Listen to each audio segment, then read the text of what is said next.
Hey guys, Rick here from Earthborne Equipment. Behind me we have a JCB 3CX Compact. We're going to take a couple minutes and do a quick walk around of all the operational controls and how to operate all the buttons and switches inside the cab on this machine. Alright, so the 3CX Compact is a compact backhoe made with straight down outriggers in the back. Compact design, has about the capacity of 80% of a full-size backhoe. And we'll go around and I'll kind of touch on different points operational wise of this machine. Starting off here on the front, this is where your hydraulic fill is. Okay, this is a locking fill cap. It uses the same key here as it does for the door, as it does for the fuel tank, as well as the ignition of the machine. Right below this is your sight gauge for the hydraulic fill. Now when you're checking this, you're going to want to make sure that you're on flat level surface and the machine is situated in a position that allows you to check this accurately. Right now we're on a little bit of a slope. It looks like it's full, so you want to make sure you're on flat level ground and have the machine positioned correctly. All right, you'll notice right here, this is this red bar is called a safety strut or a cylinder lockout. Easy operation to take it off. You basically flip these pins up and remove the safety strut. Now you're going to put this right on this cylinder right here when you have the loader arms raised in the air. Once you have the loader arms up and you're doing maintenance on your machine, you're going to want to make sure that this is tied in on the cylinder. We'll show you that in just a minute.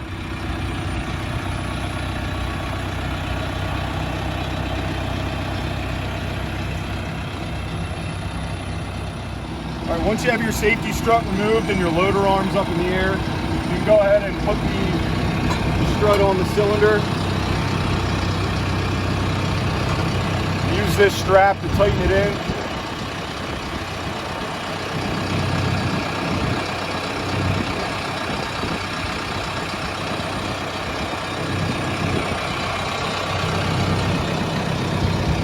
Want to make sure that this strap is as tight as you can get it so it stays on the cylinder. Okay, something also, when you raise the loader arms, you'll have better access to some of the grease pins. Moving around the machine, and we'll try to point them out as we go, but you'll notice anywhere there's a point that components are moving, there's most likely going to be a grease pin. You do want to look in the owner's manual, and it'll have a diagram. We'll also put it in your binder that will show you where all the grease pins are, but you want to make sure that you're greasing this machine on a daily basis. All right, so if you need to pop the hood, this is where your hood pop is located. Right to the right of the brake pedal. You're going to pull that until the hood pops, and then you can come out and release the latch. All right, once you have your hood popped and released, you can lift your hood up.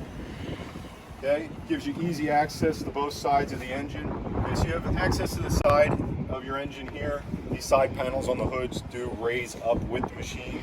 Moving around to the front, we have our front grille, which is also uses the same key as the ignition and all the other locks. Gives you easy access to your battery in here. If you ever needed to jump the machine, this is all you have to take off. One little extra thing I want to show you is this battery isolator switch. Okay, this is where you would release this. You can take this out, which will shut off all the electrics to the machine, keep your battery fresh. That can be located, that's located right there. Okay, on this side of the machine, you have access to your filters, your water separator, your oil checks, your oil dipsticks and fill spots, your coolant, as well as your air intake filters. And you can access everything from this side. All right, so after you're done checking everything, you can use this strap here to pull down the load and lock it in. Okay, it just latches in just like a regular car hood. And that's locked in. Now we'll talk about some of the tie down points that we're able to see while these loader arms are up in the air.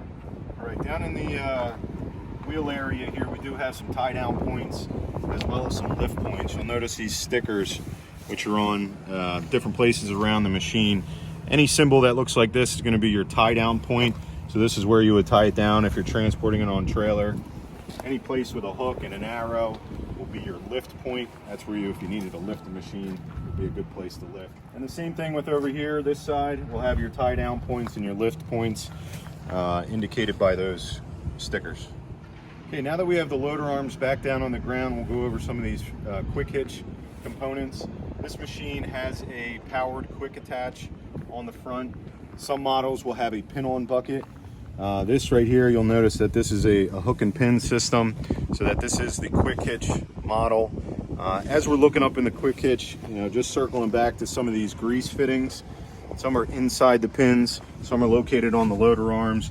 So you're going to want to make sure that you walk around and you're not missing any of those grease pins while you're servicing. Okay, you'll notice down here with this quick hitch model, powered quick attach, you have these two red indicators. We'll show you once we get in the cab, but these indicators, when the quick hitch is unlocked, will be sticking out into the center of the loader arms here. When they're locked in, they'll be in this position. So currently it's in the locked in position. All right, this machine is equipped with loader arm pipe work, so auxiliary pipe work. You'll notice that we have two separate circuits here. These ones right here are going to be for your standard flow attachments. So if you had a grapple, or if you had any type of bidirectional flow attachment, you can hook them up there. If you had a single high flow attachment, you could hook it up to these fittings. All right, so you got two different fittings on this machine. All right, moving around to the loader arms, we have, this is basically an indicator, a level indicator that raises up, this bar raises up through here, and you can set it to where your cutting edge is flat on the ground. So when you're sitting in your operator seat, you can curl the bucket out, and you'll know when that cutting edge is level with the ground. And if you need to adjust this indicator, you have two nuts here that lock into place.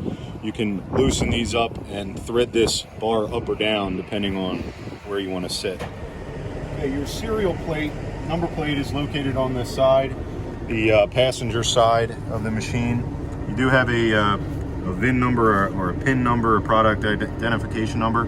You'll use that the last 7 digits on there, numbers, to locate parts. You give us a call. Our uptime center can use your serial number to get any parts that you need for your machine. Right next to your serial plate, you do have your diesel fill cap.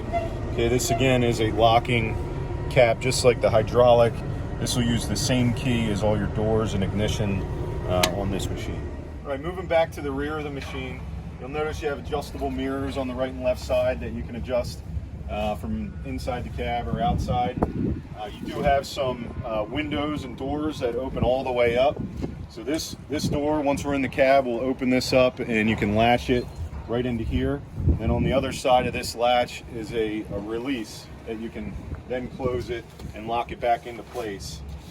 Moving towards the back, we have a power side shift on this machine. This machine comes in a couple different models. You may have a manual side shift.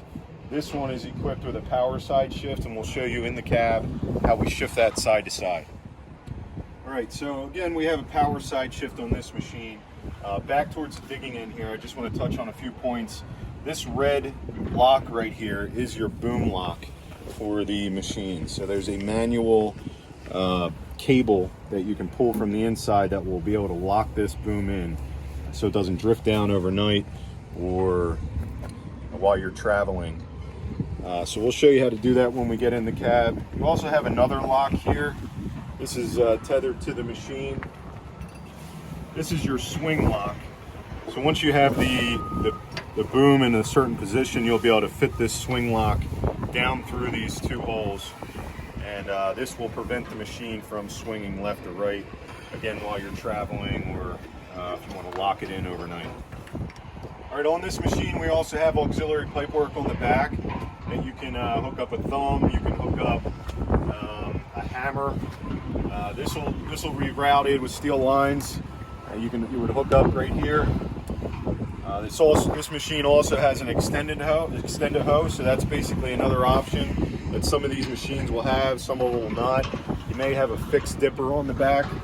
If you have an extended hoe model, this pin right here is for your extending dipper. So this pin will lock your extending dipper in, not allow it to drift out, or again, lock it in while you're traveling. This machine also, in the extending dipper, has these adjustable bolts here. Okay, this extending dipper rides on some wear pads, neoprene wear pads in there. And if they wear down over time, you can adjust these by cracking this lock nut here and adjusting those so that they're nice and snug if you have any play in this extended boom. All right, as I mentioned, you can run a hammer or you can run bidirectional flow attachments on this machine. Here's basically your hammer pipe work. So you have another fitting located in the holster. And if you were hooking up your hammer circuit, you would disconnect the extending dipper line. Okay, this line is currently hooked up to the bidirectional flow, the extending dipper. We would disconnect this and put in our hammer circuit line, connect it into here, and then in the cab switch it to the single direction or hammer function, so we could run our hammer properly. All right, on the bottom end of this, the digging end, we just have a standard pin-on bucket right here. You can equip these with a quick coupler if you're changing buckets a lot. This one is just set up with a standard pin-on bucket. You would remove these snap rings and use a punch and a small sledgehammer to knock these pins out, and then change your bucket and re-secure the snap rings back in. All right, moving from top down here, we do have a bunch of work lights on the top. We'll show you how to turn those on and off in the cab. You do have front work lights, rear work lights, and you also have these road lights, which we'll show you as well, how to turn those on and off. Your powered side shift, again, is enabled from inside the cab, so we can move this boom all the way to the left side, all the way to the right side, which gives you a couple benefits. If you're digging a square hole or right up against a foundation or rocks, you can dig that square hole with just moving the side shift back and forth and not having to reposition the machine. And then along with the power side shift, you have these downriggers. So these downriggers, unlike the other backhoes that fold out and down and create 4 feet of width additional to the machine, these ones are going to go straight down, giving you that compact design made for those tight areas. Okay, now right on your downriggers here, again, you have some of these symbols. This will be a lifting point for the machine. Down in here in the wheel well, you have your tie down points, so if you're trailing the machine. And this is the same thing on the other side of the machine if you're transporting it or lifting the machine. Those are the points that you do those for. We'll move around to the cab now. When you're entering and exit the machine, you want to keep 3 points of contact at all times. So you have handles on the door, you have a handrail here, and obviously you have your steps. So always 3 points of contact when you're coming in and out of the machine. It's best to spin around and come out backwards so you still have those 3 points of contacts when you're exiting the machine. All right, starting up here with the steering wheel of the machine, it's located right in front of you, and then you have a shifter on this handle right here. So you have, in this model, 3 gears. It's a power shift, so you can shift on the fly. You'll have a display screen in the front where we'll turn it on in a second, but this will be your miles per hour. And then on this side, this stick, you have your windshield wipers, 3 different settings on that as well. If you need to use the windshield wiper spray, you're going to push this button on the right hand stick, push that in.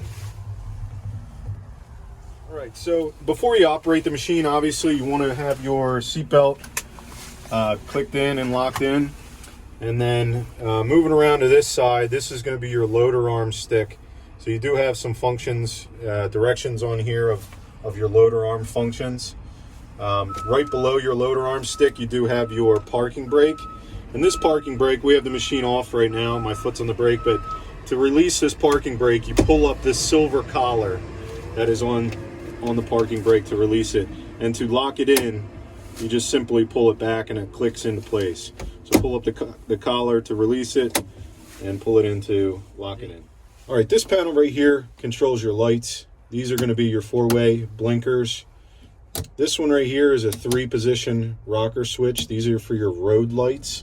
So if you click it once, you have your front road lights. If you click it twice, you have front and back road lights. And the third click all the way up is off.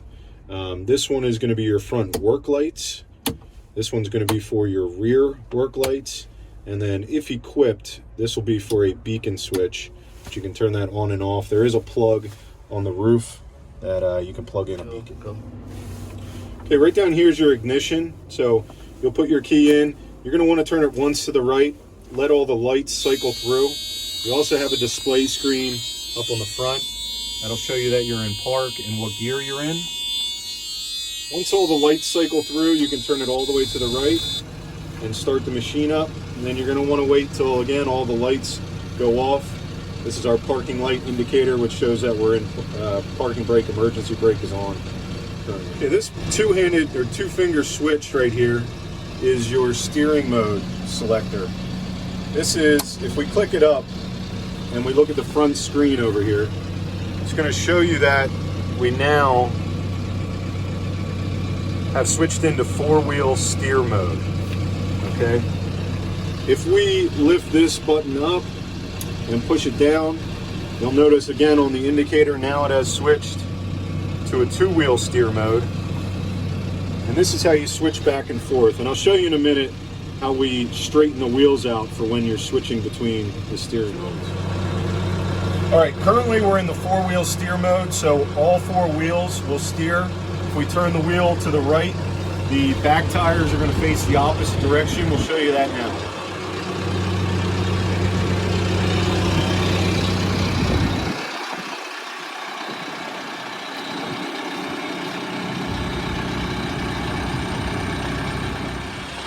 When we're switching it back into two-wheel steer or front-wheel steer, you want to click your button down, and then what I'm going to do is align, but before you click the button, you want to align your wheels nice and straight, okay? Then you want to turn your wheel all the way to the right and all the way to the left to lock those wheels in. And then when you turn back to the center, you should have wheels nice and straight.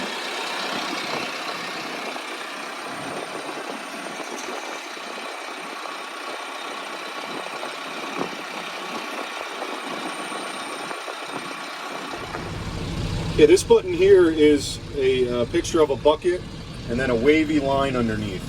That's going to be our smooth ride system. Okay, so when we turn this button on, we're going to want to have the loader arm flat on the ground. And what that does is it's basically an air suspension for the loader arms. So this would be used when you're carrying a load of dirt or rocks, or carrying something heavy on the front. And what it does is it basically cushions the loader arm. So if you can notice by the video, you'll notice how there's not a jerkiness to it. It basically slows before it stops. I'm now going to turn the smooth ride system off. Okay, and now we're going to look at the loader arms again, and you're going to notice that when I stop the loader arms and move them, there's more of a jerk. So that cushion is not there anymore. So keep this smooth ride system on when you're carrying rocks or dirt in your bucket, or if you're carrying a heavy vault. You're going to want to have that on. It's going to give that boom an air suspension. All right, this next button here has a loader bucket with a flat line underneath. When we turn this on, this is the return to dig function on this machine. So if I raise up the loader arms and I go to dump my load out, okay, now if it's in this position and I have my return to dig function on, I can move this stick over to a second detent right here, which will automatically level out the cutting edge or level out the bucket on this machine. So I'll move this all the way over and it'll automatically bring it back to level, so that then I can lower the loader arms and know that my cutting edge is flat on the ground. Okay, this next button here looks like a bucket with a unlock on it. This is your loader quick hitch unlock button. To use the powered quick hitch on this machine, it is a two-handed operation, so you're going to need to hold this button down. You'll hear an audio beeping going on. That'll know that you're diverting the circuit to the loader quick attach. All right, so I'm going to show you how we unlock the bucket. Again, you're going to hold this quick attach button down, and then you have an auxiliary switch over here. So when I hold this button in the down position, it's going to move those red pins to the left and center of the machine. And maybe you can see them in the camera, but they are locking and unlocking at the moment. And that's done by holding this button down and using the auxiliary rocker switch on your loader arm stick. Okay, this last button on the row here is your joystick lockout for the back end. So if this light is illuminated, that's the first step you need to perform to activate your joysticks in the back. If it's off, you won't be able to use the back joysticks. We'll show you that in a second. This is just a 12-volt plug that you can plug anything into. This is your heater and AC fan speed, so you have 3 settings on there. This is your temperature control, so you have your cold and hot. This is an air recirculation setting where you can recirculate it from inside the cab, or if you want air from outside the cab. And then this is your AC switch. So if you would like to turn on your air conditioning, you're going to want to turn the knob to the side with the snowflake on it. Okay, over here we have a creep speed or a transmission dial where we can turn down the transmission speed on this machine. So JCB calls it a VARI speed. This would be used when you're running any type of attachments like a brush cutter or a broom, or anything that you want your travel speed to be decreased, but you want your RPMs high for the hydraulic flow. And I'll show you how to activate that in a minute. All right, to set your VARI speed, you're going to make sure that you're in gear number 1. Okay, the variable transmission here will only work if you're in gear number 1. Then you'll set your transmission speed to wherever you'd like on the dial. Okay, and then you'll put your machine in drive, and you will be able to notice the decrease in your transmission while your RPMs will stay up high to run your attachment. Okay, flipping around to the back, some machines have a handle that you can turn the seat around. This one has your front and forward and back. Once you get all the way to the back, while holding up this handle, you'll be able to spin your seat around. And then we'll show you how to operate the back end of this machine. All right, so now that we've positioned ourselves in the back end of the machine, just to go over a few things, these windows do open and latch against the doors on either side. So you have a couple settings on each window that you can adjust just to crack it open, or you can lock it all the way down. Same with the other window, and this again slides around all the way to this side of the door. And if you needed to release the latch, you can turn that handle right there. Okay, right here you also have a back window that goes up and it'll lift above your head. You have 2 thumb clips here that you can push down at the same time and pull back, and that makes sure it locks up into place. Then you'll have access to be able to hear the guys on the ground. Okay, you have your joysticks back here for the digging end. Now these are adjustable. There are turn handles down here that you can adjust the height. You can pull them in and set the joysticks to what feels comfortable for you. When you're activating the joysticks, there is a two button function. So you need to first turn on your joysticks with this button here that we went over.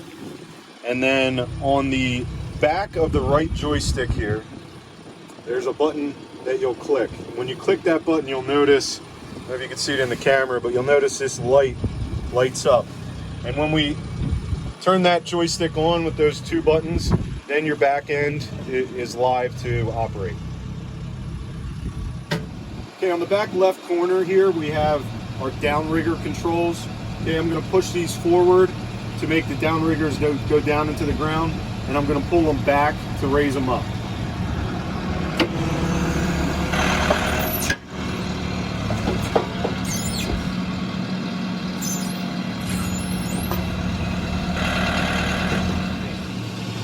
Okay, moving down to this side panel here with the buttons, we'll go over the side shift first. So this is your button to unlock your side shift or to switch the auxiliary control to moving your side shift. So when I turn this button on, you're going to hear a beeping noise, and what that's going to do is control this rocker switch on the right joystick.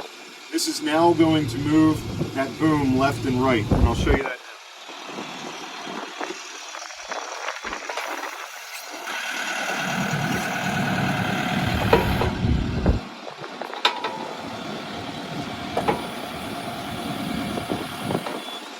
Okay, you can hear the audible beeping, and that means my side shift is still unlocked, or the auxiliaries are still going to the side shift. And then once you get your side shift or your backhoe boom into the right position, you just click that button off and it locks everything into place and will automatically have this rocker switch control your extending dipper, which I'll show you now. So now we're locked back in the extending dipper position for this rocker switch. And the left and right action will control the dipper, extending dipper in and out. Okay, a few more buttons over here and switches. We have, this is a throttle for your back end. So when you're digging and you want to set your throttle to a certain RPM, you can do that with this stick. If you shut the machine off while this stick is, let's say, in half idle, you will have to reset it before this handle will work again. You have to reset it up to the top, and then you can set it to whatever RPM that you'd like. This button right next to that is your single direction and bidirectional flow button.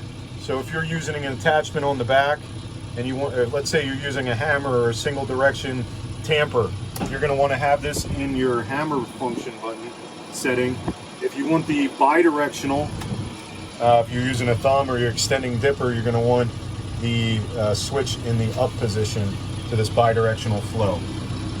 Right below that, we have our windshield wipers for the back. I'm not going to turn it on because we have the window above our head at the moment, but this is for your rear wiper blades. And then this button is important. This is the pattern switch over between the ISO controls or excavator, or you can switch it to the SAE or backhoe controls. Okay, right here you're going to have a little diagram that'll show you the ISO controls for this left joystick and the SAE for this left joystick. On the right side, you're going to have an ISO pattern control for the right joystick and an SAE control for the right joystick. Okay, down in the center of the floor here, we have a boom lock. It says boom lock right on it. And this is just a manual cable that will pull this red lock up and down. So if you notice, you pull that up, it'll raise this red lock. And if I wanted to lock my boom in, I would hold this up and move my boom lock in, and then I would press this down and it would lock the boom in. All right, so there's a few buttons and switches on your joysticks. On your left joystick, you have a top button here. Again, this is for your horn, so if you hit that, the horn will go for the back. On the back of this left joystick, you have a joystick activation switch again, so when you turn your seat around, you can activate the joysticks with this button. On the top of the right joystick, you have your extending dipper rocker switch, so you can turn that left and right to extend and bring in your extending dipper. And then on the right joystick, again, you have another button on the back, and that one is also for activating the joysticks. So you can use either one of these to turn your joysticks on. All right, guys, that concludes our operational video for the JCB 3CX Compact. Make sure you check out our daily maintenance video on this machine as well, so you know the ins and outs of doing your daily checks in the morning and afternoon.